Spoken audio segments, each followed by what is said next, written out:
नमस्कार मंडळी, विभूती दर्शन या यूट्यूब चॅनलमध्ये तुमचे सर्वांचे स्वागत आहे। मार्गशीर्ष महिन्यातील जर तुम्ही गुरुवार करत असाल आणि पहिल्यांदा करत असाल तर तुमच्यासाठी आजचा व्हिडिओ खास आहे। कारण व्रत कसे करावे, व्रत करताना गुरुवारी कोणते नियम पाळावे आणि व्रताचे उद्यापन कसे करावे, व्रताची पूजा कशी करावी आणि काही नियम असेल तर नियम कसे पाळावेत याविषयीची संपूर्ण माहिती तुम्हाला आजच्या व्हिडिओमध्ये देणार आहे। त्यामुळे व्हिडिओ शेवटपर्यंत बघा। कारण मार्गशीर्ष महिना म्हणजे काय तर मार्गशीर्ष महिना हा आपल्या इच्छापूर्तीचा महिना आहे आणि आपली इच्छा पूर्ण करण्यासाठी मार्गशीर्ष महिन्यामध्ये महालक्ष्मीचे व्रत केले जाते। म्हणून देवीचे व्रत अतिशय महत्त्वाचे आणि धनप्राप्ती, कुटुंबात सुख शांती, जर तुम्हाला संतती प्राप्ती होत नसेल तर मार्गशीर्ष महिन्यामध्ये तुम्ही संतान लक्ष्मी मातेचं पूजन करा, तुम्हाला नक्की संतान प्राप्ती होईल। तसेच अष्टलक्ष्मीला गृहीत धरून मार्गशीर्ष महिन्यामध्ये महालक्ष्मीचे पूजन केले जाते, महालक्ष्मीचे व्रत केले जाते। आणि ते कसे करावे, जर तुम्ही पहिल्यांदा महालक्ष्मीचे व्रत करत असाल, सुवासिनी असो, कुमारिका असो, मुलं असेल, पुरुष असेल किंवा कोणीही हे व्रत करत असेल तर हे व्रत कसे करावे। सर्वात आधी महालक्ष्मीच्या व्रताची सुरुवात ही कधी होणार आहे तर मार्गशीर्ष महिन्यातील गुरुवार हे 14 डिसेंबरपासून होत आहे। कारण 13 डिसेंबरची अमावस्या संपल्यानंतर 14 डिसेंबरला पहिला गुरुवार आहे, त्यामुळे 14 डिसेंबरचा पहिला गुरुवार मार्गशीर्ष महिन्यातील आहे। म्हणून या दिवसापासून तुम्ही या व्रताची सुरुवात करावी। आणि सांगता म्हणजे शेवट आणि उद्यापन कधी करावे तर 11 जानेवारीला या उपवासाची सांगता, या व्रताची सांगता म्हणजे उद्यापन करावे आणि हा शेवटचा गुरुवार आहे 11 जानेवारीचा। म्हणून मार्गशीर्ष महिन्याचे गुरुवारचे व्रत हे अतिशय महत्त्वाचे व्रत आहे आणि प्रत्येक व्यक्ती आपापल्या इच्छा पूर्ण करण्यासाठी हे व्रत करत असतो, महालक्ष्मीला आपली इच्छा सांगत असतो आणि त्यानुसार या व्रताचे नियम आणि हे व्रत पाळतो। तर कोणी आपल्या विवाहासाठी हे व्रत करत असेल, कोणी आपल्या घरामध्ये सुखशांतीसाठी करत असेल, कोणी संतान प्राप्तीसाठी करत असेल, कोणी नोकरी व्यवसायासाठी करत असेल किंवा इतर कोणत्याही गोष्टीसाठी हे व्रत करत असेल। महालक्ष्मी सर्वांच्या इच्छा पूर्ण करते, फक्त आपल्याला महालक्ष्मीला आपला भाव अर्पण करायचा असतो, श्रद्धा अर्पण करायची असते आणि जे नियम सांगितलेले आहेत त्या नियमानुसार हे व्रत करायचे असते। महालक्ष्मीच्या मार्गशीर्ष व्रतपुस्तिका या पुस्तिकेमध्ये संपूर्ण नियम सांगितलेले आहे। तसेच आपण सुद्धा आपल्या आईने कोणीतरी आपण महालक्ष्मीचे व्रत केलेले आहे आणि महालक्ष्मीच्या व्रताच्या वेळे काय काय करायचं असते याची कधी ना कधी कुठे ना कुठे माहिती किंवा काही ना काही ऐकलेलं असते। तर त्यानुसार आपण ऐकून सुद्धा हे महालक्ष्मीचं व्रत करू शकतो, पण जे नियम सांगितलेले आहेत त्या नियमानुसारच हे व्रत करावं। व्रताची सुरुवात कधी होणार आहे तुम्हाला माहीतच आहे। तर आपल्याला व्रताची सुरुवात ही महालक्ष्मीच्या प्रार्थनेपासून करायची आहे। महालक्ष्मीची प्रार्थना कशी करायची तर हे महालक्ष्मी, तू आदिमाय आहेस, जगाची जननी, महाविष्णूची पत्नी आहेस। हे लक्ष्मी, साऱ्या जगात तुझा निवास आहे, तू प्रसन्न झालीस तर प्रत्येक दिवस सुखाचा आहे। हे माते, तू मला प्रसन्न हो, माझ्यावर दया कर, मला चांगली बुद्धी दे, आरोग्य दे, माझ्या हातातून नेहमी सत्कृत्य घडू दे, माझ्या कुटुंबातील सर्वांना सुखी कर। मी अनंत अपराधी आहे, माझ्या चुकांची मला क्षमा कर।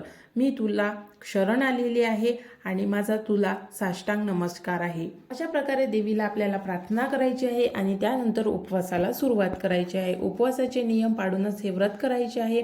महालक्ष्मीचे व्रत पूजा, कथा, नैवेद्य, आरती, प्रार्थना, प्रसाद, दान, दक्षिणा आणि प्रसन्न अंतकरणाने केल्यावर देवी महालक्ष्मी प्रसन्न होते आणि आपल्यावरील सर्व संकटे दूर होते आणि महालक्ष्मी सर्वांना आशीर्वाद देते। आणि ही जे संपूर्ण विधी आहे ते अतिशय मनोभावाने करायची आहे। आणि सर्वात महत्त्वाची गोष्ट म्हणजे स्त्रियांनी किंवा कुमारिकांनी जर हे व्रत केले तर हे व्रत 1 महिनाभर चालते आणि या व्रतामध्ये असा एखादा दिवस येतो किंवा अशी एखादी परिस्थिती निर्माण होते की हे व्रत आपण करू शकत नाही। सर्वात महत्त्वाचं म्हणजे स्त्रियांचा जो मासिक धर्म आहे तो या दरम्यान जर आला, पिरियड जर आला तर तुम्ही काय कराल तर मग तुम्ही त्या गुरुवारी उपवास मात्र करावा, पण पूजाविधी करू नये।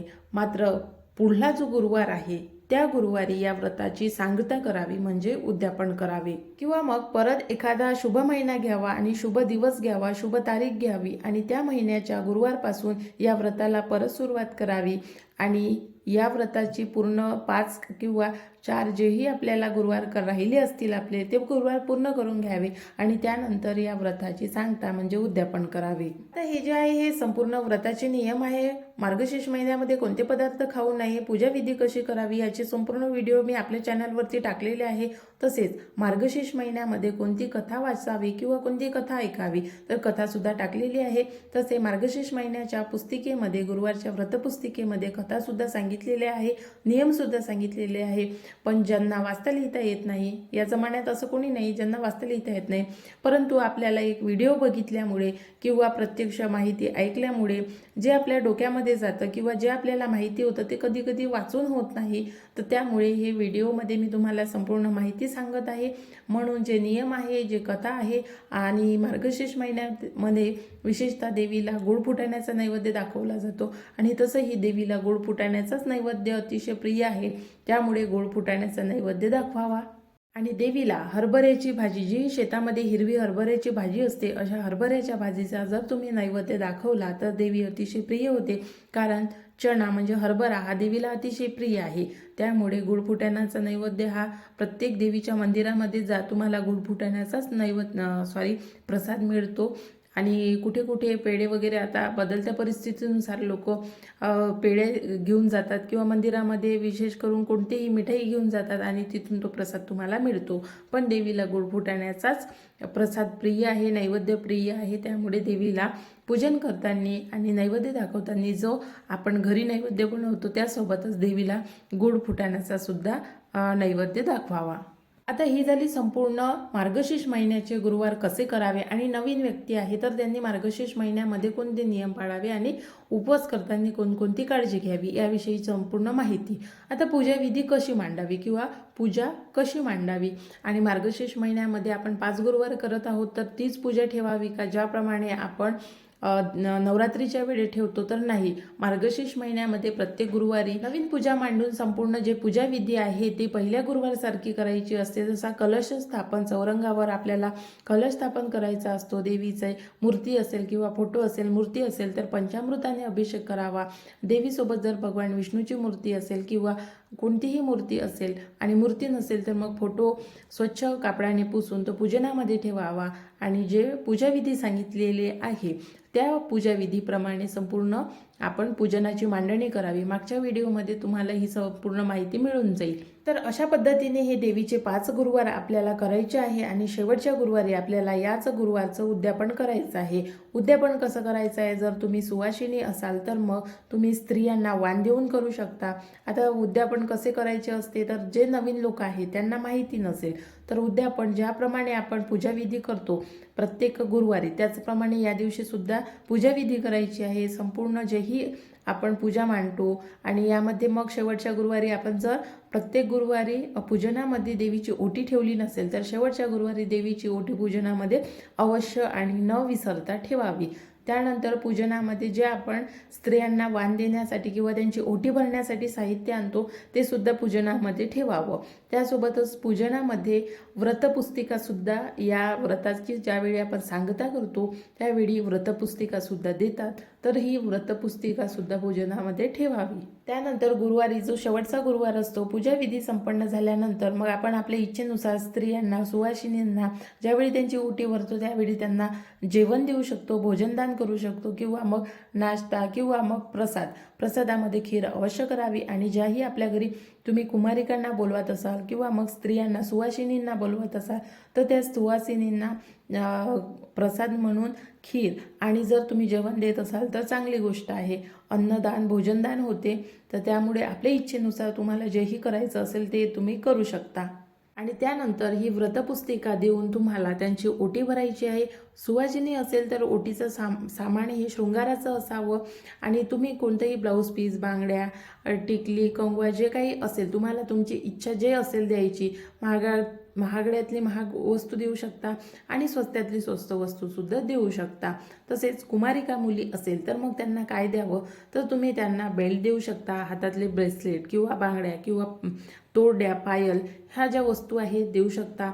कंपोस्ट देऊ शकता, मेहंदीचे कोण देऊ शकता किंवा मग लाल रंगाच्या जर तुम्हाला वस्तू द्यायच्या, कारण मार्गशीर्ष महिन्यामध्ये असं म्हणतात की लाल रंगाच्या वस्तू दान कराव्या, तर मग तुम्ही मुलींना, ज्या छोट्या मुली असतात 7 वर्षाच्या खालच्या, अशा मुलींना कोणत्या लाल वस्तू द्याव्या, तर मग लाल रंगाची चुनरी, लाल रंगाचे रुमाल किंवा लाल रंगाचा कंपास किंवा लाल रंगाचे जे पाऊच मिळतात किंवा छोट्या छोट्या पर्स मिळतात, तर ह्या ज्या लाल रंगाच्या वस्तू आहेत त्या दिल्या तरी चालेल. आणि हातामध्ये बांगड्या तर लाल रंगाच्या येतेच, पण छोट्या मुली बांगड्या घालत नाही. आजच्या फॅशनेबल मुली आहेत, तर त्यामुळे त्यांना ह्या ज्या वस्तू आहेत ज्या त्या यूज करेल अशा वस्तू त्यांना दिल्या तर तुम्हाला त्याचा जास्त फायदा होईल. आणि जर पुरुष असेल तर पुरुषांनी या व्रताचं उद्यापन कसं करावं, तर तुम्ही पुरुषांनी व्रताचं उद्यापन करते वेळी जर तुम्ही कुमारिकांना किंवा स्त्रियांना बोलावलं तर त्यांच्या हातावर, स्त्रियांच्या हातावर हळदी कुंकू व्हायचं आणि त्यांच्या कपाळाला सुद्धा हळदी कुंकू लावायचं आणि त्यांच्या पाया पडायचं. स्त्रियांनी सुद्धा, कुमारिका मुलींच्या सुद्धा पाया पडायचं आहे आणि ज्या सुवासिनी येईल त्यांच्या सुद्धा पाया पडायचं आहे. आणि पुरुषांनी अशा स्त्रियांना एक व्रतपुस्तिका आणि प्रसाद द्यायचा आहे. तर अशा प्रकारे मार्गशीर्ष महिन्याच्या गुरुवारी आपल्याला या व्रताचे उद्यापन करायचे आहे. आता काही जणांना प्रश्न असेल की स्त्रीची ओटी भरू शकते, मग पुरुषांनी ओटी भरावी का, तर पुरुष सुद्धा स्त्रीची ओटी भरू शकतात. कारण आपण मंदिरामध्ये जातो तर आपण मंदिरामध्ये एका पुरुषाच्या हातून, पंडितजी असो किंवा मग तिथले जे पुजारी असो त्यांच्या हातूनच आपण आपली ओटी भरून घेतो. तर पुरुष सुद्धा स्त्रियांची ओटी भरू शकतात. म्हणून तुम्ही जर मार्गशीर्ष महिन्याच्या गुरुवारी स्त्रियांची ओटी भरत असाल तर पुरुषांनी स्त्रियांच्या ओटीमध्ये कोणतं साहित्य द्यावं, तर शृंगाराचं साहित्य न देता तुम्ही त्यांच्या ओटीमध्ये धान्य, एक फळ आणि फुलं अशा प्रकारचं साहित्य देऊन किंवा हे जे ओटीचं सामान आहे हे ओटीचं सामान त्यांच्या स्त्रियांच्या ओटीमध्ये टाकून तुम्ही एका स्त्रीची ओटी भरू शकता. तर अशाच पद्धतीने आपल्याला आपण ज्याही मार्गशीर्ष महिन्यामध्ये स्त्रियांना किंवा कुमारिकांना बोलावलं असेल तर त्यांची ओटी भरावी आणि मुलींची, कुमारिकांची सुद्धा ओटी भरावी. कुमारिकांच्या ओटीमध्ये शृंगाराचं किंवा तांदूळ हे जे साहित्य असेल हे टाकू नये, तर कुमारिकांना एक फळ द्यावं खायला आणि त्यांना जी आपण वस्तू देत आहोत, दान करत आहोत अशी वस्तू दान करावी, म्हणजेच ओटी भरावी किंवा यालाच वाण देणे म्हणतात. तर अशा प्रकारे मार्गशीर्ष महिन्यामध्ये आपल्याला उपवास, पूजाविधी, नियम पाळून करायचे आहे आणि शेवटच्या गुरुवारी आपल्याला अशा पद्धतीने उद्यापन करायचं आहे. तर आजच्या व्हिडिओमध्ये तुम्हाला उपवास कसा करायचा आहे, नियम, संपूर्ण माहिती आणि तुम्हाला जर उपवासादरम्यान, व्रतादरम्यान पिरियड्स आले असेल तर मग काय करावं याची सुद्धा माहिती आजच्या व्हिडिओमधून दिलेली आहे. आशा करते तुम्हाला आजची व्हिडिओ महत्त्वपूर्ण माहिती समजली असेल आणि तुम्हाला जर आणखी काही प्रश्न पडले असतील आणि तुम्हाला ते विचारायचे असेल तर तुम्ही मला कमेंट्स करून विचारू शकता. तसेच मार्गशीर्ष महिन्यामध्ये एक महालक्ष्मीची चमत्कारिक कथा आहे, ती कथा मी तुमच्यासोबत नक्की शेअर करणार आहे आणि त्यामुळे तुम्ही चॅनलला सबस्क्राईब करा आणि चॅनलला सबस्क्राईब करून बेल आयकनला प्रेस करा. बेल आयकनला प्रेस केल्यामुळे व्हिडिओची जी नोटिफिकेशन आहे ती तुम्हाला सर्वात आधी मिळते. अशाच प्रकारचे महत्त्वपूर्ण व्हिडिओ तुम्हाला आपल्या विभूती दर्शन या यूट्यूब चॅनलवरून बघायला मिळते. तर आशा करते आजचा व्हिडिओ आवडला असेल आणि इतर लोकांपर्यंत सुद्धा तुम्ही हा व्हिडिओ जास्तीत जास्त शेअर केला असेल. नवीन व्हिडिओमध्ये नवीन माहितीसोबत लवकरच भेटू. आजचा व्हिडिओ बघितल्याबद्दल धन्यवाद. पुढल्या व्हिडिओमध्ये तुम्हाला महालक्ष्मीला प्रसन्न करण्यासाठी एक मंत्र सांगणार आहे. मंत्र कोणता सांगणार आहे तर त्यासाठी तुम्ही व्हिडिओ नक्की बघा.